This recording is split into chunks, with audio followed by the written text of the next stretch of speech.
पुष्पा, जो हर बार विजेता बनता है, पर इस बार क्या वो इस जंगल का अंत लिख पाएगा या जंगल उसकी कहानी का आखिरी अध्याय लिखेगा? पुष्पा के जीवन का सबसे डरावना अध्याय देखिए सिर्फ हमारे YouTube चैनल पर। क्या आप हिम्मत करेंगे? एक भारी लारी लाल चंदन से भरी हुई पहाड़ी सड़कों पर तेजी से भाग रही थी। पीछे पुलिस की जीप, सायरन की गूंज और गोलियों की आवाज से हवा थरथरा रही थी। लारी में बैठे लोग जानते थे कि एक गलती और उनकी जिंदगी खत्म।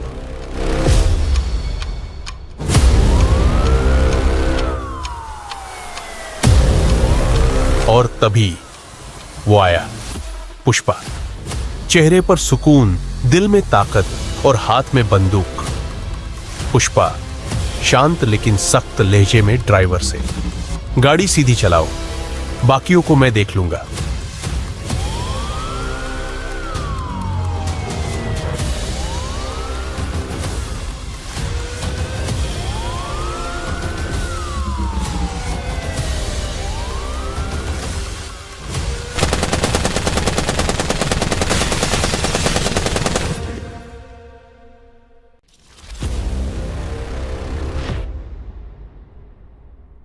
पुष्पा ने लाल चंदन की बेशकीमती खेप को ओम प्रकाश तक पहुंचाया।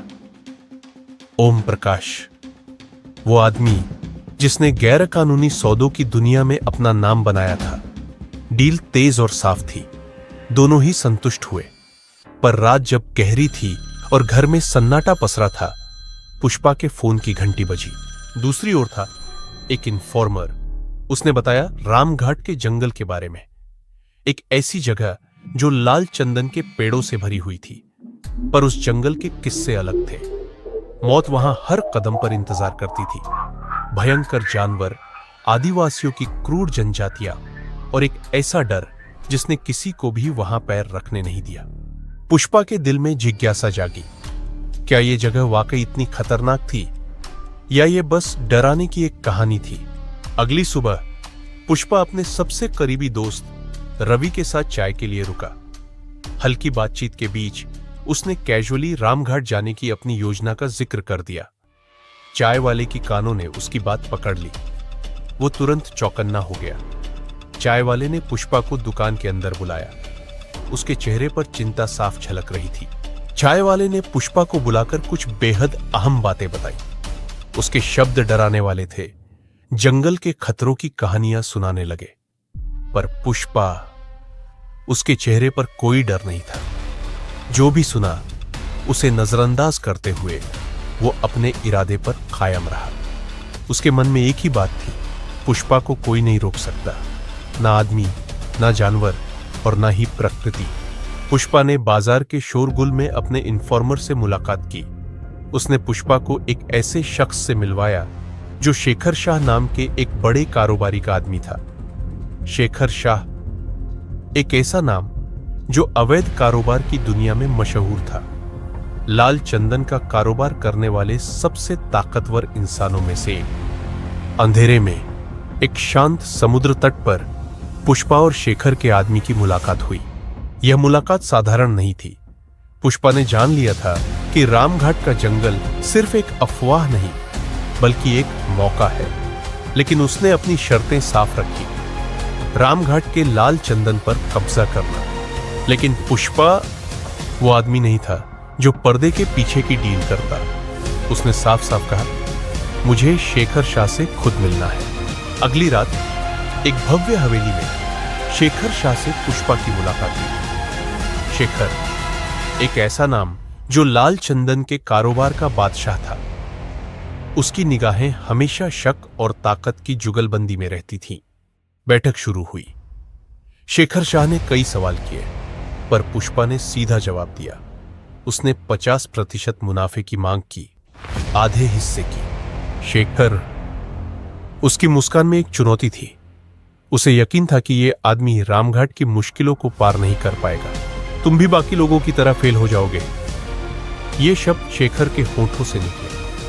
लेकिन पुष्पा, उसने इन बातों का जवाब नहीं दिया। वो शांत रहा। पुष्पा ने अपनी टीम को इकट्ठा किया। उनके चेहरे पर आत्मविश्वास था, लेकिन दिल में डर का हल्का एहसास। यह मिशन पहले की तरह आसान नहीं था। यह जंगल, रामघाट का जंगल, जहां कोई लौट कर नहीं आया। पुष्पा ने उन्हें समझाया, यह रास्ता कठिन है, लेकिन जो डरते हैं वे जीत का स्वाद कभी नहीं चखते। कुछ ने सहमति में सिर हिलाया, कुछ के चेहरे पर घबराहट साफ थी और कुछ ने कहा, पुष्पा हमारे साथ है तो हम डरें क्यों? बारिश तेज हो रही थी। पुष्पा ने सबको हड़बड़ी में तैयार होने को कहा।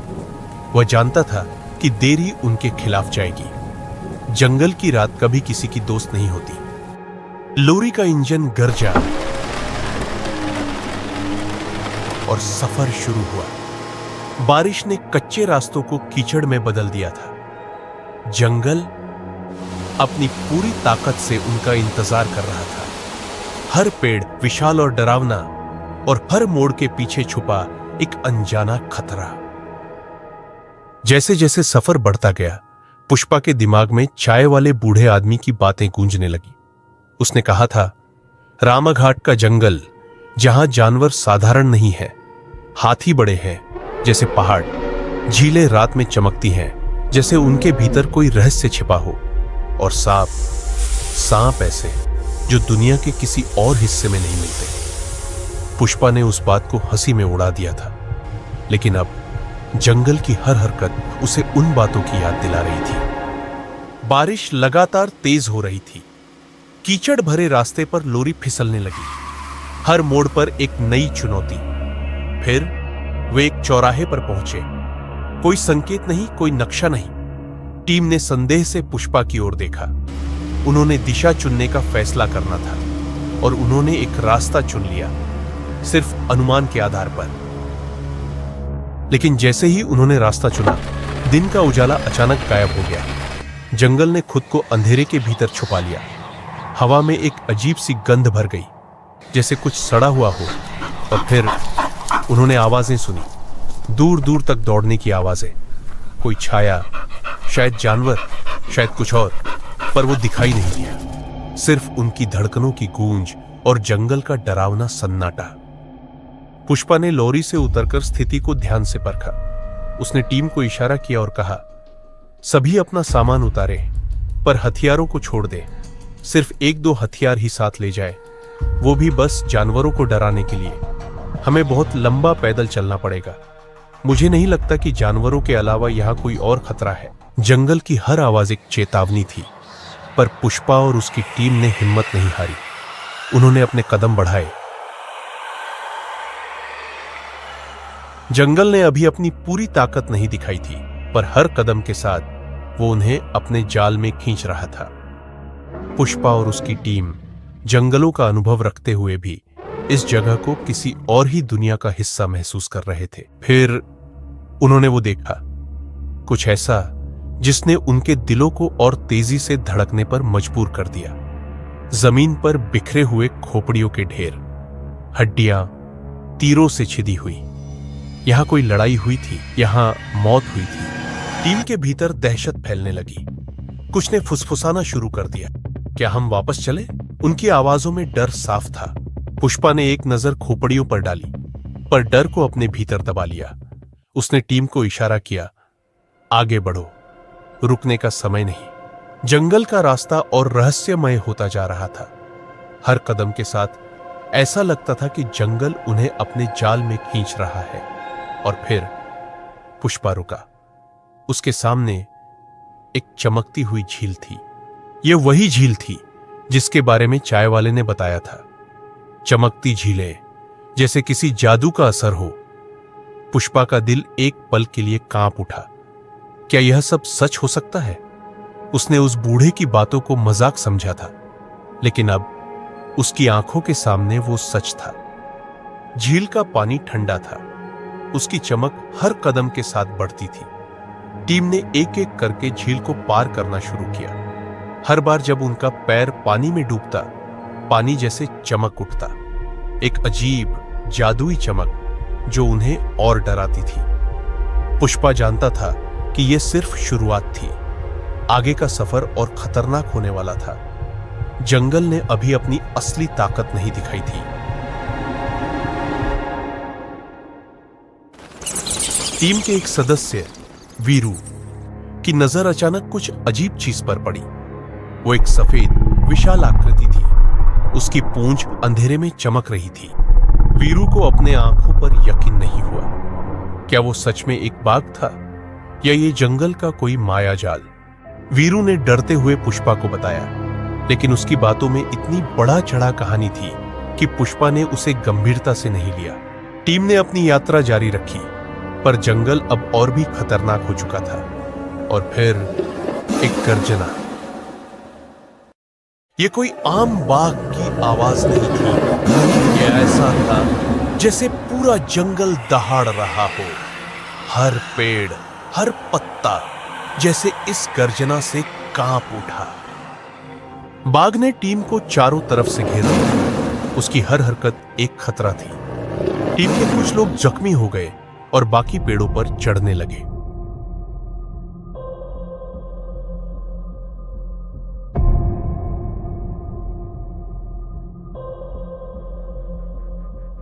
रमेश नीचे रह गया। बाघ उसकी तरफ बढ़ रहा था। टीम ऊपर से देख रही थी, लेकिन किसी में हिम्मत नहीं थी उसे बचाने की। पुष्पा, जो अपने लोगों के लिए हमेशा खड़ा होता है, नीचे उतरा। उसके हाथ में सिर्फ एक लकड़ी थी।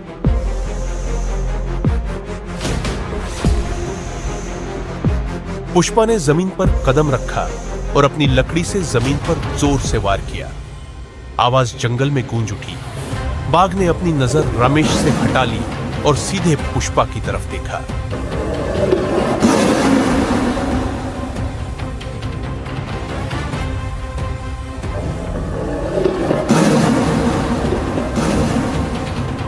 बाघ पास और पास आता गया, जैसे डर और मौत हवा में घुल गए हो। पुष्पा खड़ा रहा, अडिग।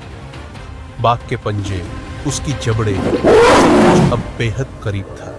और फिर अंधकार। वो बाघ जो रात भर मौत का साया बनकर मंडराता रहा, सुबह के उजाले में गायब था। पुष्पा ने धीरे धीरे आंखें खोली। उसका शरीर थका हुआ और दिमाग सवालों से भरा हुआ। बाघ ने मुझे क्यों छोड़ा? यह सवाल बार बार उसके जहन में गूंज रहा था। जैसे ही वो उठता है, उसकी टीम के बचे हुए लोग उसके पास आते हैं। उनके चेहरों पर डर और थकान साफ झलक रही थी। लेकिन पुष्पा के दिमाग में एक वादा गूंज रहा था। अब जब इतनी जिंदगी जा चुकी थी, पुष्पा के पास सिर्फ एक ही रास्ता था, आगे बढ़ना। उन परिवारों के लिए पैसा लाना जिनके लिए वो इस मिशन पर निकला था। गुस्से और पछतावे के बीच पुष्पा ने खुद को संभाला। वो जानता था अब पीछे हटने का कोई मतलब नहीं था, लेकिन उसके साथियों के चेहरों पर डर साफ था, और वो भी बिना हथियार और थकी हुई टीम के साथ दबाव महसूस कर रहा था। थकान के मारे टीम को रुकना पड़ा। वो पेड़ों के नीचे बैठकर सांसें लेने लगे। पर जंगल ने एक बार फिर अपनी ताकत दिखाई। एक तीर हवा को चीरता हुआ आया और सीधे एक आदमी के सीने में जा धंसा। वो वहीं गिर पड़ा। कहीं से तीर आ रहे थे और किसी को समझ नहीं आ रहा था कि छुपे कहां। जंगल अब एक युद्ध का मैदान बन चुका था। फिर वो आए।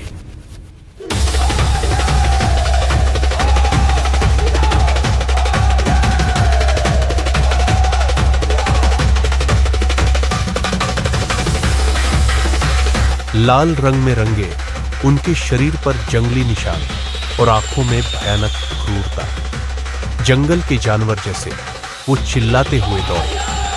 हर तरफ तीर बरस रहे थे। कुछ टीम के पीछे दौड़ रहे थे, जैसे उन्हें फाड़ कर खा जाएंगे। हर जगह खून और चीखें गूंजने लगी। पुष्पा और उसके दो साथी किसी तरह पेड़ों के पीछे छुप गए, लेकिन जो बाकी बचे थे वो इस हमले में मारे गए। उसकी नजर में अपने साथियों के परिवारों की तस्वीरें घूमने लगी। वो सोच रहा था, यह सब मेरी वजह से हुआ। कुछ देर बाद जंगल में सन्नाटा छा गया। वो आदिवासी सोच रहे थे कि सब मर चुके हैं। किसी तरह वो अपनी लॉरी तक पहुंच गए, पर उस लॉरी तक पहुंचने के रास्ते ने पुष्पा को एक नया ख्याल दिया। उसने वो बड़े बड़े पत्थर देखे जो पहाड़ी पर रखे हुए थे, और तभी एक आइडिया उसके दिमाग में कौंधा। पुष्पा की आंखों में गुस्से की आग जल रही थी। उसे वो क्रॉस रोड याद आया जो बड़े पत्थर की ओर जाता था। उसने अपनी 2 बचे हुए साथियों को लॉरी में चढ़ने का इशारा किया। लॉरी के पहिए जंगल की जमीन को चीरते हुए तेजी से घूमने लगे। पुष्पा अपने गुस्से और जिद में लॉरी को पूरी रफ्तार से चलाने लगा। रास्ता उबड़ खाबड़ था, पर पुष्पा की नजरें सिर्फ उस बड़े पत्थर पर टिकी थी। जैसे ही लॉरी बड़े पत्थर के पास पहुंची, पुष्पा ने झटके से ब्रेक लगाया। वो लॉरी से कूद पड़ा और लॉरी को सीधे बड़े पत्थर की तरफ बढ़ने दिया। उस लॉरी में छुपा था विस्फोटक, और जब वो लॉरी उस पत्थर से टकराई, वो विशाल पत्थर हिला और धीरे धीरे लुढ़कने लगा। जंगल की जमीन कांपने लगी। वो पत्थर अपनी पूरी ताकत से नीचे की ओर लुढ़क रहा था। पेड़ गिरने लगे, जमीन फटने लगी और जंगल तबाही का मंजर बन गया। वो पत्थर सीधे आदिवासियों के गांव में घुसा। झोपड़ियां ध्वस्त हो गई। आदिवासी चीखने लगे। लाल रंग में रंगे आदिवासी, जो अभी तक भयंकर और अजेय लग रहे थे, अब मदद के लिए रो रहे थे। उनका गांव राख बन चुका था। उनकी चीखें जंगल के सन्नाटे में गूंजने लगी। पुष्पा ने अपने बचे हुए साथियों को देखा। उसने इशारा किया, चलो। उन्होंने उस साफ किए गए रास्ते का पीछा किया जो पत्थर ने उनके लिए बनाया था। आखिरकार वो एक गांव पहुंचे जहां लाल चंदन के पेड़ों की भरमार थी। पर इस जीत की कीमत बहुत भारी थी। आदिवासियों के आंसू और उनके चीखते चेहरे इस तबाही का गवाह थे, और पुष्पा के दिल में सिर्फ एक भारी खामोशी। गांव में तबाही के बाद भी लाल आदिवासियों के दिलों में आक्रोश चल रहा था। उन्होंने गुस्से में अपनी कुल्हाड़ियों और भालों के साथ पुष्पा और उसकी टीम की ओर दौड़ लगाई। तभी पुष्पा के एक साथी ने घबराहट में अपनी मशीन गन निकाली और फायरिंग शुरू कर दी। गोलियों की आवाज और गिरते हुए आदिवासियों ने पूरे गांव को झकझोर दिया। पुष्पा चीखा, रुको! पर तब तक बहुत देर हो चुकी थी। आदिवासी, जो पहले ही भारी नुकसान सह चुके थे, अब और नहीं लड़ सके। उनकी आंखों में डर और दर्द था। वो धीरे धीरे पीछे हटने लगे। पुष्पा ने पेड़ों को काटने की योजना बनाई, लेकिन जंगल ने एक और चुनौती दी। जैसे ही उन्होंने पेड़ों के पास कदम रखा, अचानक आकाश काले बादलों से भर गया और फिर विशाल मधुमक्खियों का झुंड दिखाई दिया। ये मधुमक्खियां, जो आदिवासियों के लिए सामान्य थी, पुष्पा और उसके साथियों पर हमला करने लगी। डंक इतने तेज और दर्दनाक थे कि उन्हें भागने पर मजबूर कर दिया। उनके शरीर जलन और दर्द से कांप रहे थे। भागते भागते पुष्पा की नजर एक विशाल मटके पर पड़ी। मटके के अंदर गाढ़ा लाल रंग का तरल भरा था। तभी उसे आदिवासियों के शरीर पर उस लाल रंग का राज समझ में आया। यह तरल मधुमक्खियों को दूर रखने का साधन था। पुष्पा ने बिना समय गंवाए उस रंग को अपने ऊपर लगाया, लेकिन सिर्फ एक मटका 3 लोगों के लिए काफी नहीं था। इसलिए उन्होंने पूरे गांव में और मटके ढूंढे। एक एक कर उन्होंने अपने शरीर को पूरी तरह से लाल रंग से ढक लिया।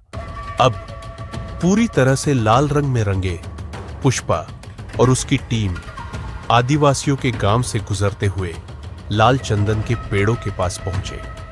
अब जंगल का हर कोना उनका रास्ता था। उन्होंने बड़ी सफाई से लाल चंदन के पेड़ों को काटा, लकड़ियों को करीने से लगाया, और पुष्पा ने फोन पर शेखर शाह को खबर दी। शेखर उसकी सफलता से चकित रह गया। लाल चंदन की यह बड़ी खेप पुष्पा को एक अमीर आदमी बनाने वाली थी और उसे शेखर शाह का सबसे भरोसेमंद साझेदार। पर यह जीत कई कीमतों पर आई। आदिवासी अपनी जमीन और स्वतंत्रता से वंचित हो गए, और जंगल, जो कभी शांत और रहस्यमय था, अब विनाश और दास्ता का शिकार हो गया।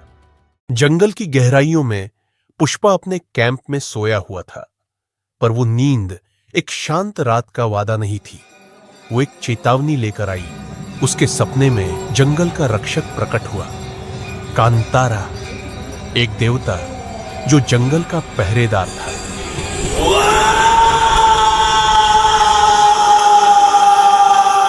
तुमने इस जंगल की शांति को भंग किया है। लालच में अंधे होकर तुमने इसे चोट पहुंचाई।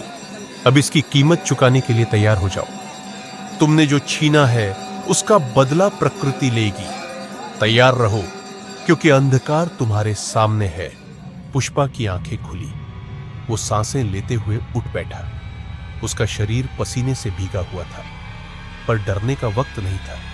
पुष्पा के बुरे सपने से जागने के कुछ ही पल बाद जंगल ने अपनी खामोशी तोड़ दी। अचानक उसकी टीम के लोग भागते हुए उसके पास आए। उनके चेहरों पर खौफ और आंसू साफ दिख रहे थे।